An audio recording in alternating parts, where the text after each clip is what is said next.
Hi, everybody. I'm Dee Lisa. I'm the Dream Doula for Women, and I help women remember the intuition that comes every night in dream time so they can live their best life while they're awake. And today I have Keya. Introduce yourself, Keya. That is the toughest thing for me to do. Yes. Being born and labeled a shy, quiet, and introverted person, and having to remove that cloak, that label for nearly half my life. What can I talk about? What do I do? Like, I have been in this profession because earlier I did all of this because I had another profession where I was, a scientist and engineer. And then this has been since 2001. And yet when people say, what do you do? I'm like, I don't know. Tell me, what do you want? That's what I I know. tell people. That's so beautiful because before we hit record, I said, "What do you want to talk about?" And she said, "I could talk about building a rocket ship, how to build a rocket ship. I could talk about cooking a really complicated Indian meal that takes 14 days to prepare. I could talk." And then you just tripped out talking about how Thursday is Jupiter Day. That's why you're wearing yellow. And tell me about the scientific difference between Jupiter and the planet Earth. Jupiter has 300 times the mass and volume of Earth. And we are Earthlings. We have incarnated on planet Earth because that is habitable right now in our lifetime. But on Thursdays in the Vedic Shastras, Thursday is the day of Jupiter. And even in Italian, it is Giovadi. Okay, it's Jupiter, right? In Spanish, it's so everything, it's all to do with Jupiter. So when you we have to watch our thoughts. We have to watch our thoughts every day because that is mindful living. That is intentional existence. So if you are thinking of something and you're like, oh, no, I don't want that, that is amplified 300 times On Thursdays. on Thursdays. And when Jupiter is like, when your sun is somehow, there's an aspect with Jupiter. So your birth, it's all astrology. So anything to do with Jupiter in your chart, that time it gets magnified 300 times. So if right now my Jupiter, because I was born with Jupiter in Gemini, and what is Gemini good at? Gemini is ruled by Mercury. So that is about conversation, your throat chakra, right? So it's about communication, conversations, connections. So when Jupiter shows up and is in my ninth house, and ninth house is all about higher learnings. The second house is about learnings, but it's about learning how to live on this earth plane, okay? How to deal with the 3D world. But ninth house is higher learning because it's ruled by Sagittarius, which is because ninth house is Sagittarius, because Aries is the first and Sagittarius. And what is Sagittarius? It is a teacher, it's a traveling teacher. And it's the only sign that is half human, half animal, the centaur, Right. right? So it's all connected. This call could be all about astrology, about learning. And I can see your cushions and your chair with yellow, right? It's Yes. a very earthy sign. It's a earthy color. It keeps us grounded and keeps us focused. And each time we'll stumble in life, what do we do? Oops, now I shall be mindful in my next step. So that's a good thing because nothing is good, nothing is bad. It's the ego which gives us the definition of what's good and what's bad. But think of a child, a brand new baby. They don't have any good or bad. They don't have any inhibitions when it comes to life or death. They are very open about having these conversations. Oh, he died. Oh, the bumblebee died. No problem. But in the Western world, you don't talk about death. Shoo, shoo, shoo, shoo, Yes. shoo. That's negative, Yes. right? You don't talk about. But every night we go to bed and we are dying, right? Because you wake up in the morning, you're reborn. Every inhalation is a birth and every exhalation is a death. You don't know which breath will be your last breath. So like you said, we can talk about shunyata or emptiness, the void, or infinity, the oneness, everything. And so somewhere in between that, this conversation will go because Oh my God, Kaya, I love it so much already.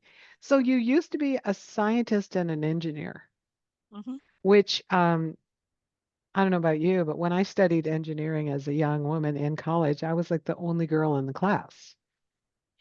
me too, Yeah. me And too. and they and I didn't stick with it like you did. I don't know how to build a rocket ship like you do. However, I loved using my mind. I loved understanding math and science and thinking about if this happened, then that happened. And how do you weave that into the more ethereal parts of your life right now? Or is it just all who you are? You know, let's go back to the zero and infinity. How many numbers exist between 0 and 1? Infinite. Infinite numbers between 0 and 1. Because there's half, there's a quarter, there's an eighth, there's a 16, there's a 1 by 32, 1 by 64, and you can go on and on and on and on and on. And so there are all these numbers. And the most famous scientist that most people can think about from any nation, any ethnicity, any gender is Einstein, Yes. And right? Einstein was very much into spirituality and that there's something else, and that this reality, although persistent, is not the only reality. Um, don't you think it's fun now to see that science and spirituality are really kind of merging? Only in the Western world. In Oh, India, it has always been one. There's oh, Gyan, knowledge, and Vigyan, wisdom, something higher than oh. knowledge, something higher than what you know. And Vigyan is science. And you can say the Mm. science of spirituality or the spirituality of science. Like in Oh, yeah. Sanskrit, when we chant, every sound, there are 50 alphabets and consonants in Sanskrit, and there are 50 chakras in your body, right from your third eye to the tip of your tailbone. Because this is Sahasrara, where it's thousand petal lotus, but everything else like this 2, 16, 12, 10, 6, and 4. And you add them all up, it's 50. And every petal has a sound, ang, ing. And every sound is a code that evokes, not invokes, because invokes is like you're calling from outside, but evokes is within you. You're lighting it up Mm. like the Christmas lights, right? So we say chant something 108 times, like the mala, it has 108 beads, rosary, right? And what is 108? So when you chant something 108 times, even if you say Hail Mary 108 times, if you're Catholic, then every chi center or every chakra within, not just along your spine, but your entire body, just got lit up to the power of one. Mm. And if you do 54, which is half, it got lit up to the power of half. So every light is slightly dimmed.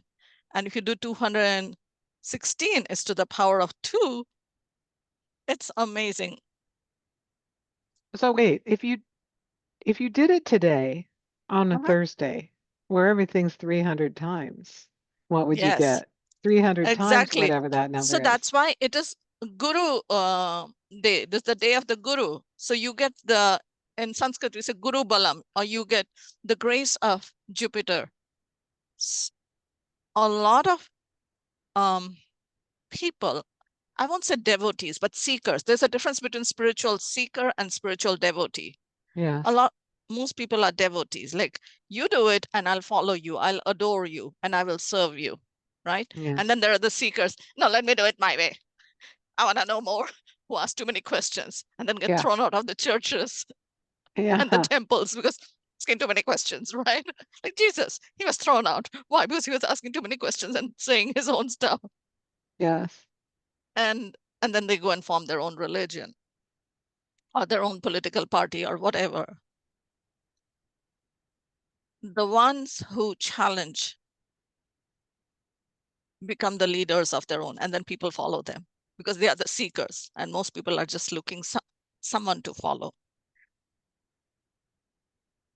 So on Thursdays, people do extreme puja. And puja is like, you could call it worship, but it's not just like worship. Oh, dear God, give me this. Oh, dear God, don't let me go through this. It's not that kind of worship or adorations. It is like really intensifying. Just think about it. When you sit to meditate, let's say you sit for 5 minutes, you sit for 20 minutes, you sit for 2 hours, and then you sit for 10 days. After 10 days, you're like, why do I need to go back? I'm cool. I don't need anything. I can walk naked, bare feet on hot tar, and I'm cool. And then they're like, oh, let me do 26 days. Or let me do 45 days. Or let me do 90 days. Because the more you do, the deeper you go into your beingness. Because we have an emotional being and we have a wise being. And the emotional being is like feelings, emoting, and then we identify with them and make them our story, and then we become our story. But if you can separate yourself from the story, you're like, voila. So on Thursdays, there's deep practices. If you go, Krishna Das does his, 5 to 7 on Thursdays. Thursdays are my busiest days because I have my Kriya satsang, I have my Buddhist satsang, I have so many satsangs to go and join in and participate because everything intensifies and helps you remove that cloak of ego identification. So you can really own your inner calling. Like, why did you incarnate, Lisa, in this lifetime? Why? It's such an interesting question that some people don't even ask themselves. But I think when you finally figure out, even if you're not putting words to it, you're like, I think there's a quote, Jesus said, "For this I was born. Mm-hmm. For this I was born." I've heard myself say that to myself in very difficult times, thinking, what? Why? Why this? Also, if you're in it and you're doing what you're supposed to be doing, life seems to unfold easier and effortlessly. That doesn't mean bad stuff doesn't happen, bad stuff, but you're invited to be more and more of who you are. And then being who you are, the person you came here to be, the gifts you came here to share, it seems easier than Yeah.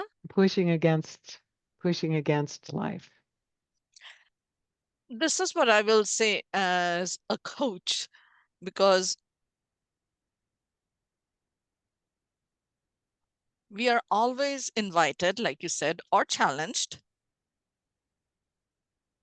And the more we cling on, the harder it gets. And the more we surrender, the easier it gets.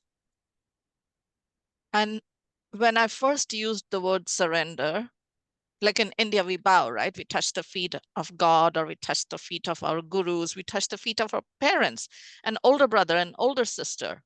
We would touch their feet, and an uncle and aunt, grandparents, even your neighbor's mom, your cousin's mom. Like, we touch everybody's feet. And and it is such a joy and a pleasure to bow to someone and seek their blessings and surrender to them. Even the Buddhists, like Thich Nhat Hanh said, you touching the earth, and he said, touch the earth 3 times. But remind me, I'll come back to Thich Nhat Hanh. So when I use the word surrender, people say, oh, that's a sign of weakness, because we are in this military style, right? Only the Yes. weak surrender and the strong are victorious. No. Oh, yes. I see that linguistically, how we have really effed up that word. Yes. And so surrender comes from extreme vulnerability, and without vulnerability, there is no authenticity. Without authenticity, there is no power. And again, people think of force as power, but force isn't power. force is like something brutal, like you have to fight through it, you have to force your way into. But power is like you just surrender. And if you believe in God, God flows through you. If you believe in universe, then the universe supports you and lifts you up. Oh, that's so beautifully put. And now let's get back to Thich Nhat Hanh. Not Han. Okay. So when I was in Plum Village, because I go to the Buddhist temple in Ventura, Anlak Mission. And Tu Vien Anlak means the garden of happiness. I love the Vietnamese words. And I have been going there, and we bow over there. And on full moons, we bow 40 times. I don't know why, but 40 times you have to do your bow. You stand up and then you bow. It's a great ab workout, trust me, I you know? guess. Yeah, yeah, everyone is doing it, okay? And in the Zen tradition, on full moons, like Korean Zen traditions, they do 108 bows. Can you believe it? 108 bows. So no abs. I mean, sorry, no paunch, only abs. So you can see where the Japanese and the Chinese are like, we are They're trying to fit. get, They're fit because yeah, so many bows, right? But you go to Plum Village and you have people from all over the world coming over there. And one of the tradition is, and Thich Nhat Hanh, because when he came in the 60s and he was bowing and people must have come. So, and he's a poet, right? We know he's a poet. He's an enlightened poet. And he said it is touching the earth and honoring your ancestors. And so we really have a touching the earth practice in the Thich Nhat Hanh tradition. And he said, you're honoring your ancestors, and and everyone thinks like, oh, I have my mom and dad. And a lot of people come so angry with their own religion and their own thing. And they're like, oh, I'm escaping my own. I mean, like, I'm at war with my past. Let me escape that and let me come over here. And this will be all nice and dandy. So when we say ancestors, people think of their mom and dad. And they're like, oh, I don't want to touch my mom and dad's feet, the Western world. And he says, you have three ancestors: your biological ancestors, your spiritual ancestors, and your land ancestors.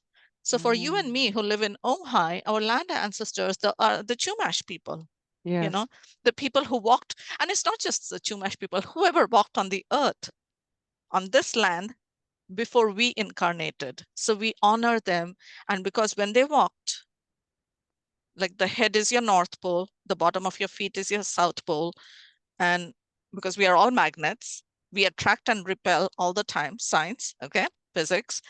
So you are bringing in the energy and you're sending it out into the earth with each step. So when you are touching the earth and honoring your land ancestors, you are receiving their blessings from having walked on the earth before you, right? Mm. Oh, that's And such a beautiful image. I love that idea because in Native American traditions, they honor their ancestors.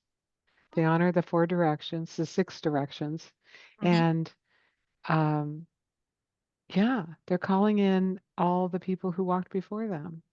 yes, I and see and why. yes, and in the Indian tradition, we have 10 directions. So Buddhist and Hindus, we have 10 directions because the corners are also directions and above and below. But that's another Oh, talk, cool. All right? right. Yeah. Well, that Yes. is for it. We'll But do then we another have talk your, on that. right, but we have the spiritual ancestors, and spiritual ancestors are not just your gurus and not just your teachers. Like when you were 14, maybe you got your puberty, or you got beat up by a bully. And you went to a friend who held your hand or who sat next to you and heard you. And you're not in touch with this person, but this person is your spiritual ancestor. Mm. Can you think? Because you were 14 then, and now you're 54. 40 years have passed by. So they are your spiritual ancestors. So your spiritual ancestor is not just someone who wears a robe and, has a beard or talks in a certain language or, has, no. Anyone from the past who uplifted your spirit, even for a fraction of a second, is your spiritual ancestor. Oh, I love that. I'm fascinated with people's stories of near-death experiences. So they died and they came back to tell the tale, and often they'll say that they experienced things that they said or did that they didn't really consciously remember where they touched somebody else's life in a positive or negative way. And they get to feel what it was like to be that other person. Hmm. And to imagine that there was a moment you don't even consciously remember in this waking life that you helped somebody or comforted somebody or uh, did something that really changed them forever. Right. It's such a beautiful way to remember that we're not just here on the planet by ourselves, just living our lives. It's a collective experience. Yes.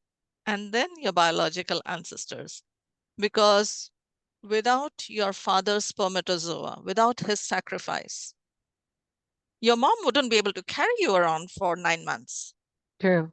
Yes. right? So, and then you came to, so it doesn't matter how much, how angry you are at them, or how much pity you have for them, or whatever judgment or whatever we have for our ancestors. Without them being here, we wouldn't be here. Our life is better because of their sacrifices. We can see farther and wider because we stand on their shoulders. You know, when we were teething, our parents held us and they did not sleep that night. No kidding. Right? And yes, and it's like Lion King, you can, it's a circle of life. You Hmm. only realize how much your parents sacrificed for you when you are doing that for your child. We only pay it forward. We can only pay it forward. So honoring our ancestors, yes, and touching Mm. the earth. Oh my gosh, Kea, you are a very interesting person. I'm so glad we're having this conversation Oh, and that thank we you. live in Ojai and we can see each other in real life too. Yes. So when you were an engineer, did you work at one company or multiple companies?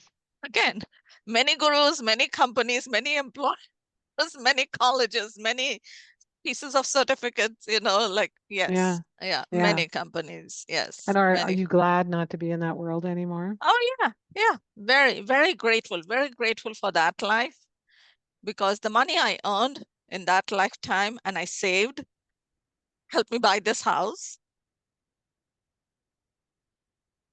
and and live my life for the past 20 years as a healer.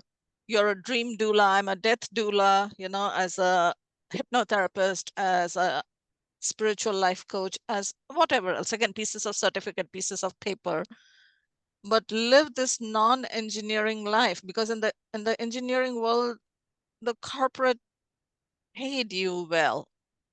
Like even in the past millennium, 1999, I was making six-figure income, Mm. Yeah. right? And that was a very good income.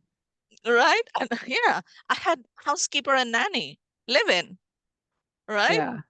And then 2001 came, the dot-com bust, and our towers came down, electronics industries lost their jobs or closed down, airlines industries, everything was affected. Jobs left the country, and I could continue because of my value systems through my earth biological ancestors that you always save. You don't spend money you don't have. And despite that, I filed for bankruptcy. So all different stories.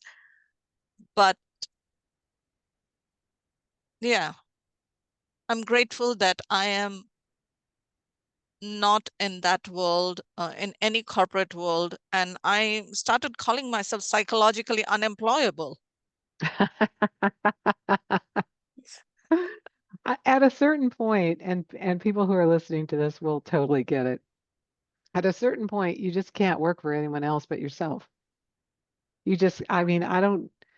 Every once in a while, somebody's like, Are you going to get a job?" I'm like, "What would I do?"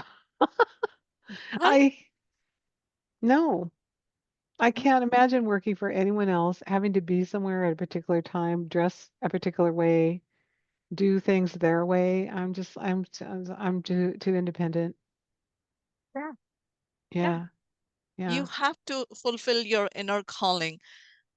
Like in America, children were taught three things, right? The three R's: reading, writing, arithmetic. Why?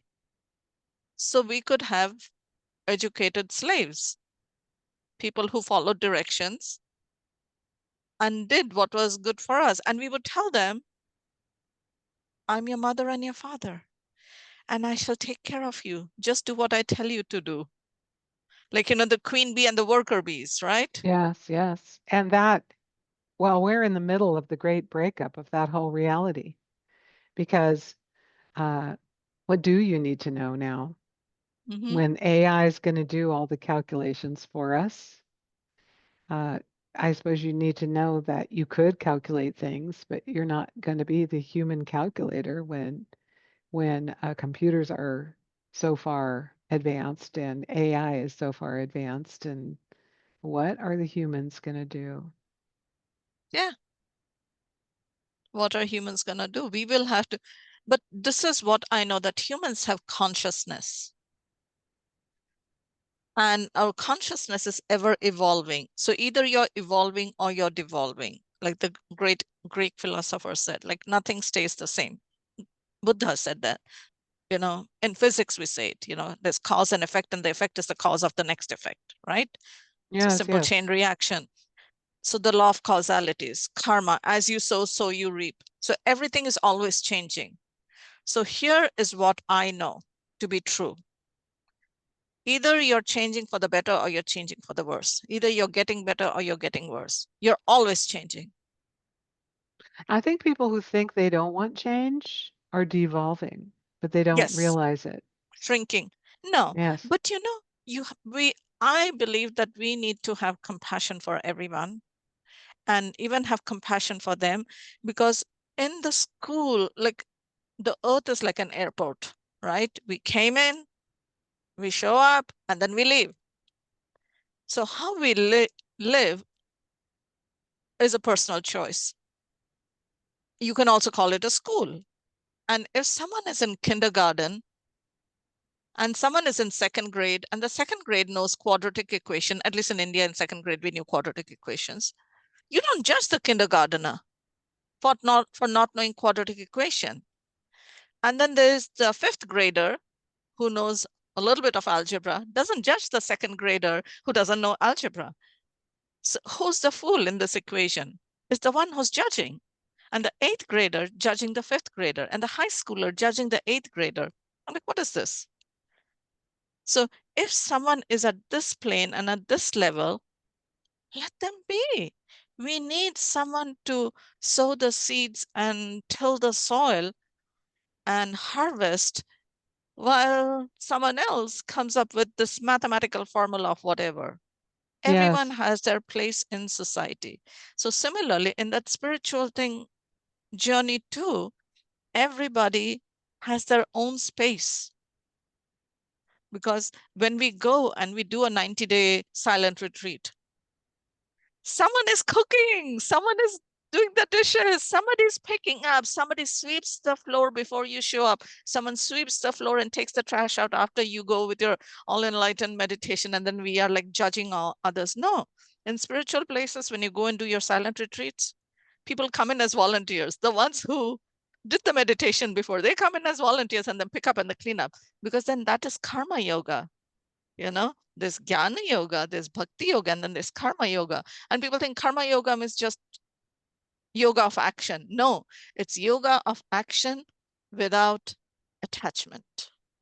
Oh, many people do tasks and they're attached to getting accolades from it. And if they don't, then they're disappointed.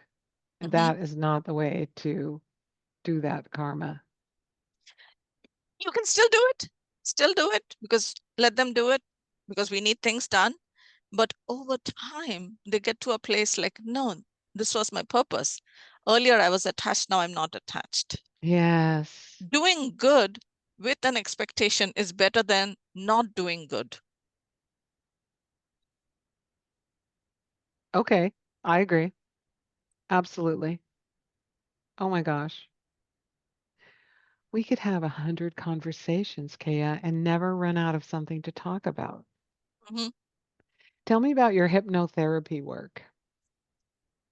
You know, when people say, "Oh, you're a hypnotherapist," oh my God, now you'll know all my thoughts. My friends used to say that. Okay, Oh yeah, if do you know neuro-linguistic programming? Can you tell when yes, I'm lying? All of that. we don't need to spot a lie. We don't need NLP to spot a liar. You just need intuition, you know. Yeah, So yeah. as a hypnotherapist, like the moment people, if I ever say I'm a hypnotherapist or my business license says I can practice hypnotherapy, they'll say, "Oh, so can you help me stop smoking? Oh, can you help me lose weight?" And I'm like, no. I don't do that kind of thing. I'm like, I don't do symptomatic relief. I go to the root cause. And people don't even know what it means, the root cause. Mm. And then Well, I give, because you go to the root cause to help them get relief from not smoking or losing weight or whatever it yeah. is, but people want to tell you what the problem is so you can fix it. And you are like, no, no, deep down in there somewhere, there's a thing. We're going to go visit that. Yeah, like simple thing, you know, why do people smoke? It's a suckling sensation. It's that infant in you who wants to do that. Yeah, you want to suck on something or you want to, some people say it's about breathing. I'm like, That people really, if you look at someone who's a smoker, the only time they take a deep breath is when they're smoking. mhm, And so, yeah. yeah, I have a friend But- who teaches people how to quit smoking by teaching them how to breathe. Or sip with a Yes, straw. Sip with a yes. straw. It's the same thing. For 7 days, you just sip all your drinks with a straw. You can't do hot tea and hot coffee, but you will not need to smoke. Just that sipping with the straw will do it for you. Well, I had a friend who had a straw. He smoked from age 14 to age 60 plus.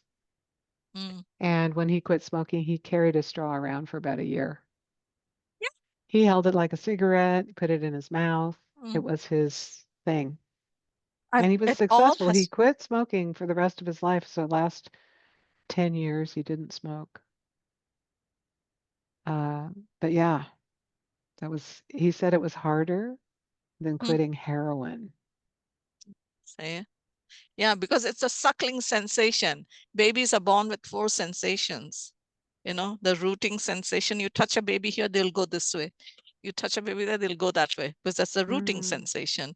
You know, they eat, hoop, they want to be held, you know, touch. Because babies are born, they can't see, they don't hear that well either. They can smell. That's why you can have your old t-shirt, mom's old t-shirt, lay a baby on that and leave the bed, and the baby will think I'm still sleeping next to my mom.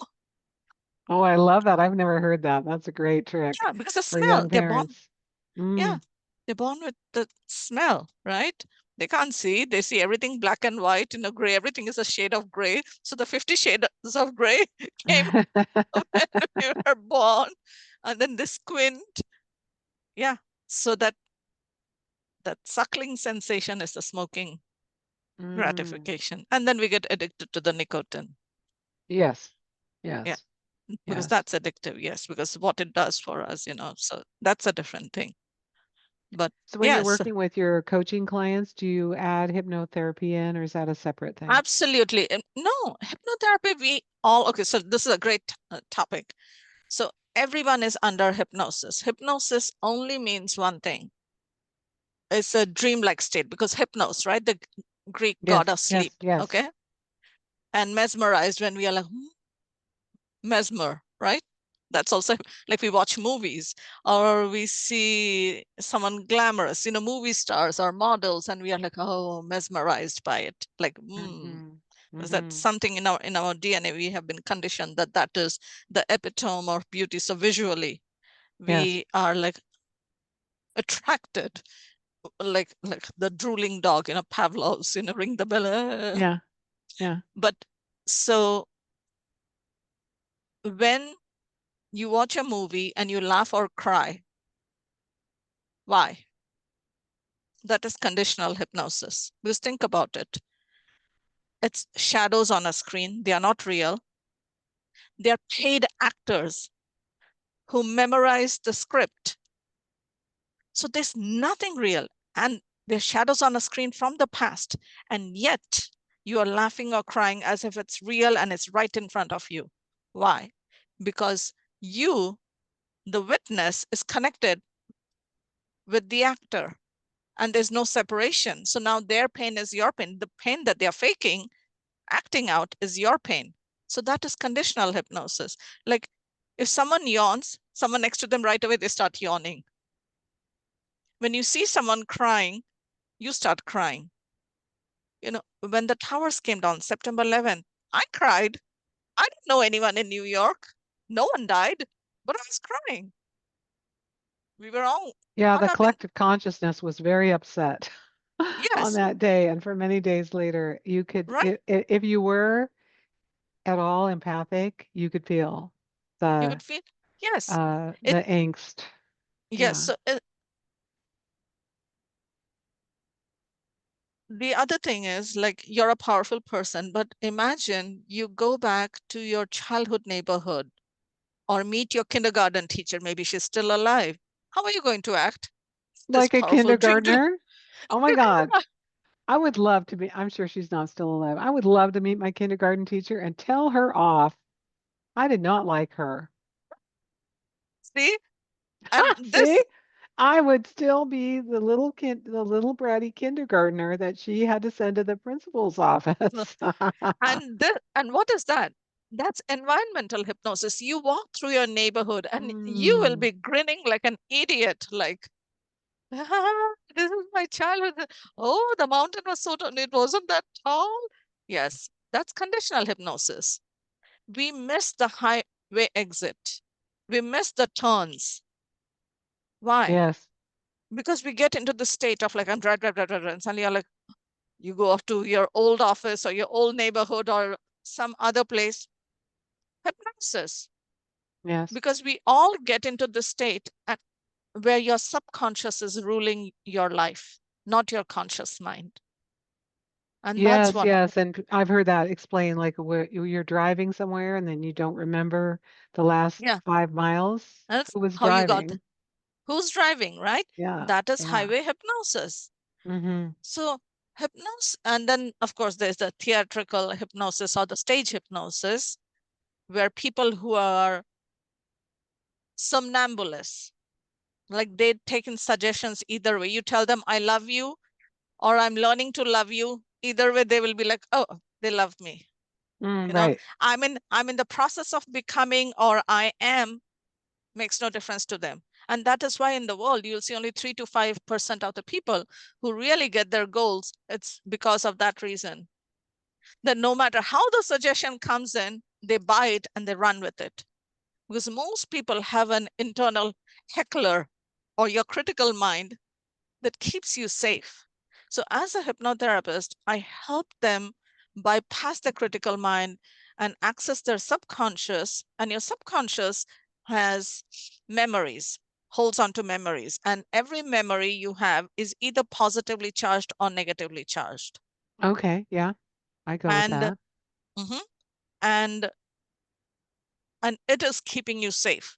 Because think of the caveman days. You never knew what was around the bend, if there was a saber-toothed tiger, if there was danger waiting for you. And we have been told as kids, stranger danger, right? Yes, yes. Yeah, stranger danger. And so strangers are always a negative association. But if you can reprogram it to a stranger is a friend waiting to happen. So Mm, you're like, oh, not too bad. I don't know. We are both in the same meeting over here now. We are both in the same bank. We are both in the same post office. We are both in the same bus line, you know. We are both in the same speed dating place. I guess we are, you know. It's not so dangerous. So that shy, quiet, and introverted child can feel a little bit safe and like they're a friend waiting to happen. And this is why people have three horrific, debilitating fears: fear of abandonment, fear of rejection, and which is all like, okay, fear of loneliness. You know why people are afraid to die? because they're afraid to live. Like live out loud, live out strong. Yes, And if I that's ask someone, if you died, like if you died an hour from now, would you feel like your life was pretty good, pretty successful? Mhm. Most people would say, no, hell no. Hell no. Very few people, maybe that 3 to 5%, would say, yeah, I lived my Mhm. best life and I'm still, if I died in an hour, I'm good. Might Yeah, call my kids first, say goodbye. I don't know. Uh, yes. So fear of abandonment, fear of rejection, fear of yeah, loneliness. yes.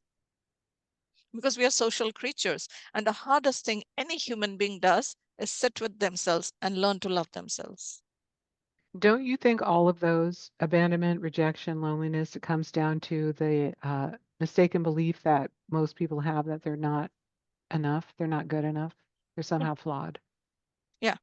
Yeah. Because what does a child hear by the time they are two? The most no, Yes. no, no. And where do all those no's come from? Extremely powerful intentions of the care providers. I don't want my kid in trouble. I don't want my kid to hurt. Yes. Yes. My one of my sisters refused to say no to her oldest. And so when my mother was cross with her, she said, no, no, touched her nose, thought, didn't even know what the word was. She's like, no, don't do that. No, don't do this other thing. And the kid was like, no, I know where my nose is. It's like that was so beautiful. Did it make her into a very satisfied, fulfilled human as an adult? I'm not sure. But yes, we tell children how not to be. It's kind of our society too. We tell people how not to be rather than calling them to be who they came here to be.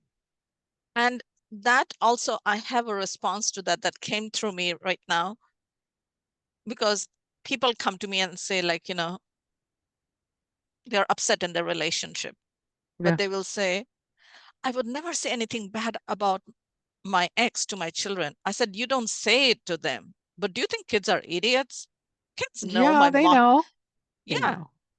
my mom hates my dad. My mom is mad at my dad. My dad is upset with my mom. Kids know it. Even when they're two, they know it. They are one, they know it. They know everything.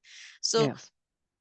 so your sister's child may not have known the word no, but your sister taught herself not to say no, but in her heart, maybe she was saying a prayer. I hope they don't fall. I hope they don't trip.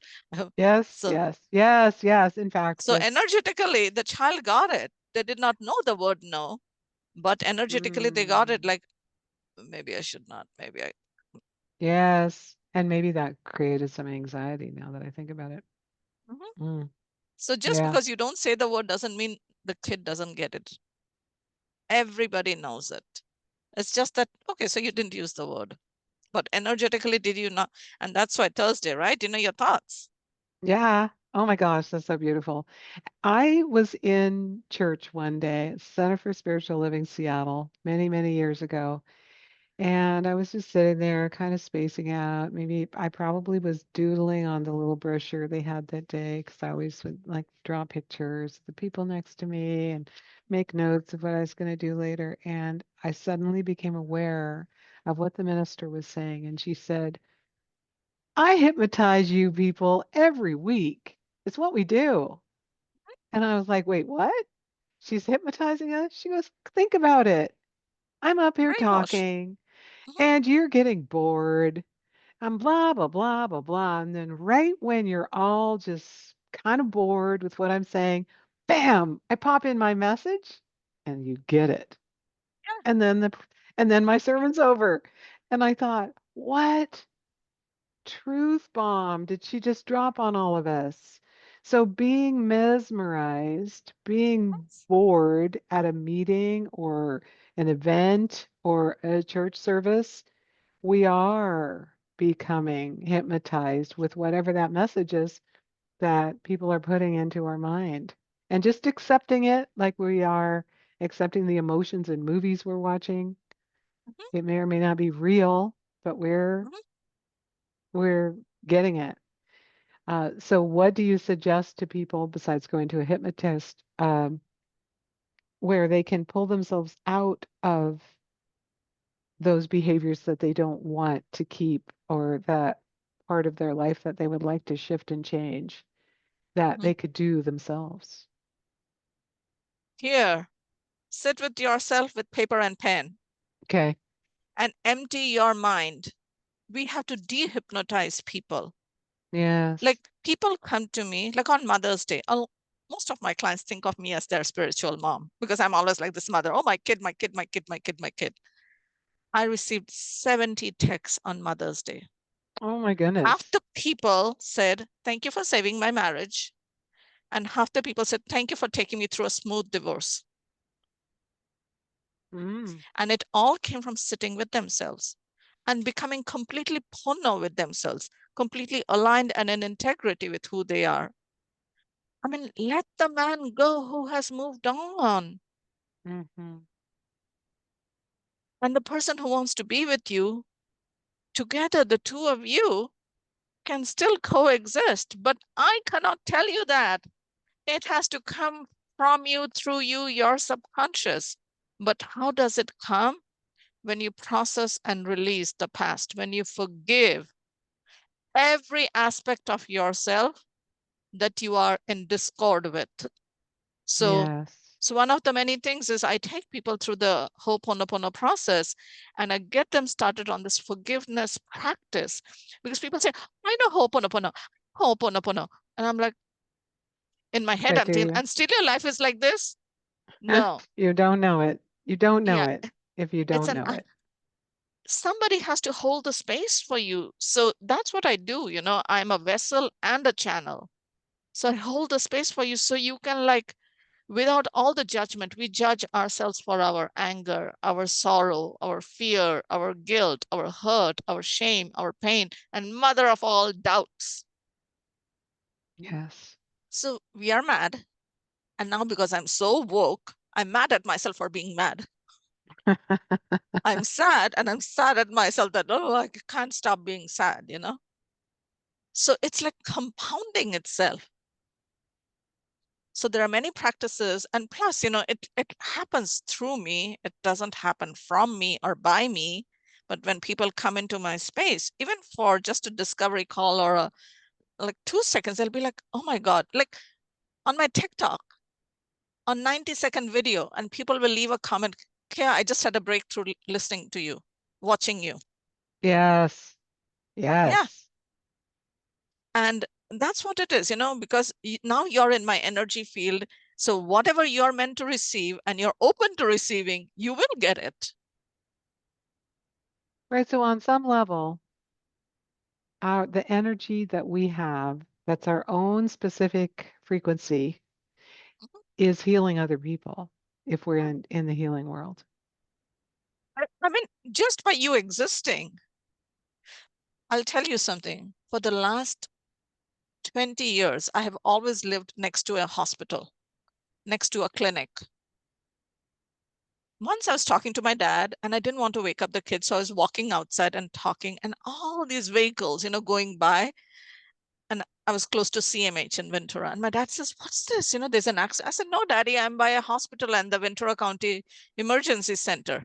So all these people are always going by, either the choppers are landing or the sirens. And he's like, well, you need to tell them to come to you so you can help them.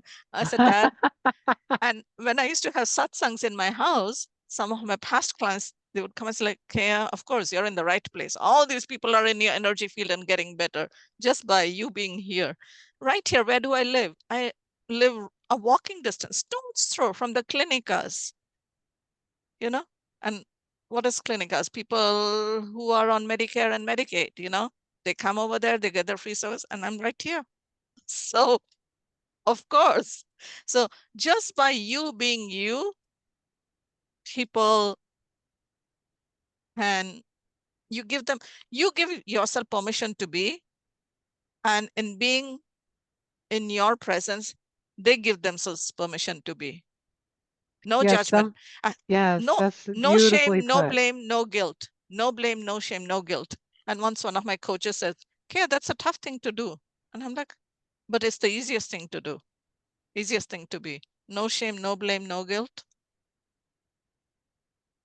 It's a choice, it's a decision. I'm writing that down. No shame, no blame, no No guilt. guilt. Hmm. You have to not watch any advertising. Yeah. They w- w- all the advertising works by Hmm. making us feel guilty that we don't have it or ashamed that we don't have it or somehow wrong. I don't know if blame goes in there, but maybe Yeah. we No, they need make you blame your something parents. else. Yeah, they make you Sure. blame. Did your parents tell you this when you were little? Uh-huh. Yeah. Now Yeah. you can do this. Now you're one of the things, now that I'm a big girl and now that I'm wearing the big girl pants, I can do this. Yes.